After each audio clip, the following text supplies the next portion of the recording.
శ్రీమాత్రే నమః. కుంభరాశి వారికి ప్రధానంగా ఇప్పుడు ఈ ఆగస్టు నెలలో 2 గ్రహాలు బాగా ఇబ్బంది పెడుతుంటాయి. దానివల్ల ఏ పనులు ముందుకెళ్ళవు. ఆర్థిక పరంగా చాలా చికాకులు, ఇంట్లో మనశ్శాంతి అయితే 100% ఉండదు. అటువంటి వాళ్ళు ఈ నెలలో మంగళవారం రోజు అమ్మవారి ఆలయం, ఏ అమ్మవారైనా అమ్మవారే, శక్తి స్వరూపాలు అయితే చాలా మంచిది. గ్రామ దేవతలు ఆ మంగళవారం రోజు రాహుకాలంలో, ఆ రాహుకాలంలో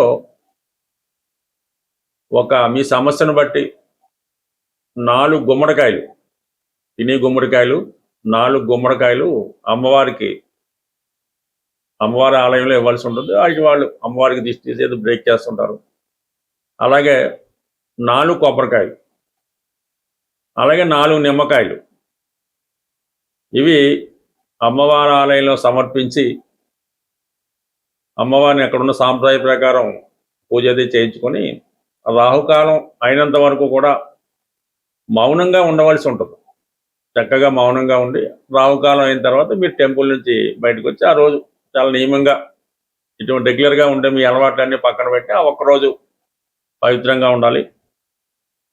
ఎంబటినే వచ్చే శుక్రవారం రోజు శుక్రగ్రహ అనుగ్రహం కోసం ఆ శుక్రవారం రోజు లక్ష్మీ అమ్మవారి ఆలయంలో అమ్మవారికి విధి విధానంగా, అది శుక్రవారం, అది సాయంకాలం పూట అమ్మవారికి విధి విధానంగా కుంకుమార్చన చేర్పించి 18 ప్రదర్శనలు చేసి ఒక జిలాబీ, ఒక 4 కేజీల జిలాబీ అక్కడ భక్తులకి పంచిపెట్టి ఆ మంగళవారం కూడా నియమంగా ఉండడం వల్ల ఈ 2 ప్రధానంగా ఒకే వారం వచ్చేలాగా చేసేస్తే ప్రధానంగా వీళ్ళకు ఉన్నటువంటి సమస్య పరిష్కారం అవుతుంది. అప్పుడు ఆటోమేటిక్గా మీ యొక్క మిగతా గ్రహాలు వస్తాయి. ఇలాగైనా కొంత శని భగవానుడు ఇంకా మీకు ఇబ్బంది పెడుతున్నాడు కాబట్టి మరి శని భగవానుడి యొక్క అనుగ్రహం కోసం ఆర్థిక పరంగా ఉన్నటువంటి సమస్యలు పరిష్కారం అవడానికి కంప్లీట్గా ఏదైనా ఈ చేపలు ఉండే చెరువు నదో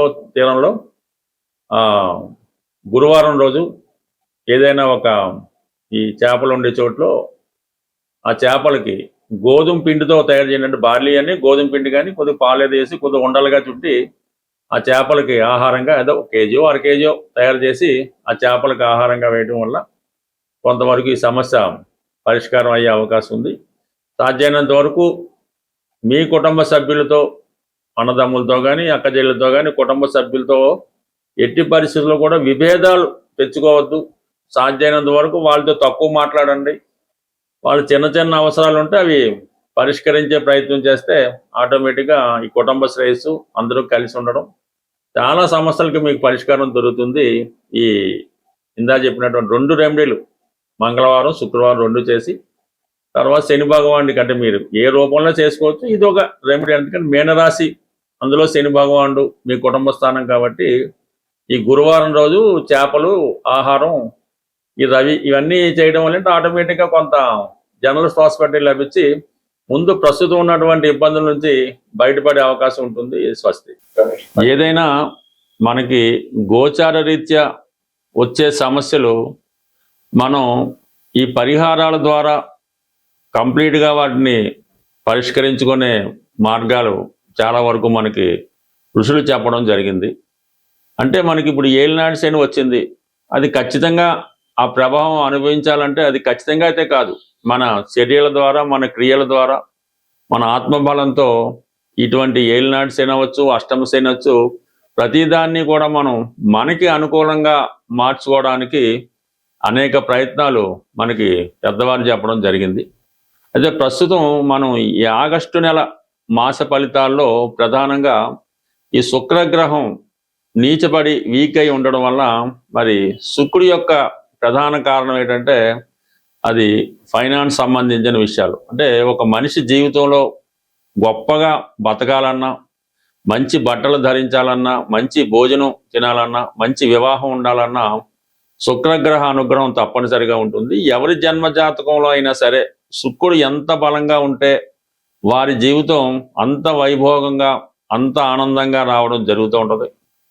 మరి ఎవరి జన్మ జాతకంలో అయినా శుక్రుడు బలహీనంగా ఉండి పాపగ్రహాలతో చూడబడినప్పుడు కలిసినప్పుడు వారి జీవితం చాలా ఇబ్బందికరంగా ఉంటుందన్నమాట. మరి ఒకళ్ళు పెట్టిన భోజనం తినడం, మరి వస్త్రాలు కూడా సరైనవి ధరించలేకపోవడం, సరైనటువంటి పడక నిద్ర లేకపోవడం, ఇవన్నీ కూడా జాతకుడిని చాలా ఇబ్బంది పెడుతుంటాయి. కాబట్టి మరి ప్రస్తుతం ఎవరైనా సరే ఈ ఆగస్టు నెలలో కంపల్సరిగా శుక్రగ్రహ అనుగ్రహం పొందవలసి ఉంటుంది. ఎందుకంటే కంపల్సరిగా శుక్రుడు బలంగా ఉన్నప్పుడు ఫైనాన్స్ రొటేషన్ తగ్గుతూ ఉంటుంది, ఆర్థిక పరమైన ఇబ్బందులు వస్తుంటాయి, స్త్రీలు అనేక రకాల సమస్యలు ఎదుర్కొంటూ ఉంటారు, స్త్రీల వలన మనకి సమస్యలు రావడం జరుగుతుంటుంది. కాబట్టి కంపల్సరిగా ఈ వారం లక్ష్మీ అమ్మవారిని కంప్లీట్గా మీరు పూజించుకోవాల్సి వస్తుంది. అదృష్టవశాత్తు మనకి ఈ శ్రావణ మాసం కూడా ఈ నెల ఆగస్టు 13 నుంచి ఈ శ్రావణ మాసం ప్రారంభం అవడం జరుగుతుంది. అందుకన్నా వీలైతే ఈ శ్రావణ మాసం మొత్తం మీరు ప్రతిరోజు కూడా మనం ఎలాగైతే కార్తీక మాసం ఉంటామో ఈ శ్రావణ మాసం కూడా అంత నియమంగా ఉంటూ, అలాగే కొన్ని బలహీనతల్ని విడిచిపెట్టి ప్రతినిత్యం లక్ష్మీ అమ్మవారి ఆలయానికి దర్శించుకోవడం, శ్రీ సూక్తం, లక్ష్మీ స్తోత్రం లాంటివి పారాయణ చేసుకుంటూ మీ కుటుంబంలో ఉన్నటువంటి స్త్రీలని గౌరవించడం, ఈ విధంగా చేయడం వల్ల కంప్లీట్గా మీకు శుక్రగ్రహ అనుగ్రహం లభిస్తుంది. ఈ నెలలో వచ్చే ఆగస్టు 21వ తారీఖున వచ్చే వరలక్ష్మి వ్రతం అన్నది ఎంత ఇబ్బందుల్లో ఉన్నా, ఎంత ఐశ్వర్యంతో ఉన్నా మీ స్థాయికి తగ్గట్టుగా ఈ వరలక్ష్మి వ్రతాన్ని మీరు పూజ చేసుకోవడం వల్ల విధి విధానంగా, అంటే ఎవరి ఆచారం వారికి ఉంటుంది, కంప్లీట్గా మీరు ఈ వరలక్ష్మి వ్రతాన్ని ఆచరించడం, ఏదైనా ఒక ప్రముఖ దేవాలయాన్ని దర్శించడం, అలాగే ఆ సమయంలో మీరు కంప్లీట్గా ఆ రోజు నియమంగా ఉంటూ స్త్రీలను గౌరవించడం ద్వారా మీ ఇంట్లో ఉన్నటువంటి స్త్రీలందరికీ కూడా వాళ్ళకి ఇష్టమైనటువంటి వస్త్రాలు అవ్వచ్చు, బంగారు ఆభరణాలు అవ్వచ్చు, ఏదో ఒక బహుమతి మీ కుటుంబంలో స్త్రీలకి ఇవ్వడం వల్ల అది సాక్షాత్తు అమ్మవారికే చెందుతుంది అన్నమాట. అటువంటి ప్రయత్నం మీరు చేయండి. ఉన్నంతలో ఉన్నంత చేసుకోవడం వల్ల కంప్లీట్గా మీకు ఈ లక్ష్మీదేవి అనుగ్రహం ఈ ఆగస్టు నెల, అలాగే ఆగస్టు 13 నుంచి ప్రారంభమయ్యే శ్రావణ మాసం, వరలక్ష్మి వ్రతం, ఇవన్నీ కూడా మీకు అనుకూలంగా మారడం జరుగుతుంది.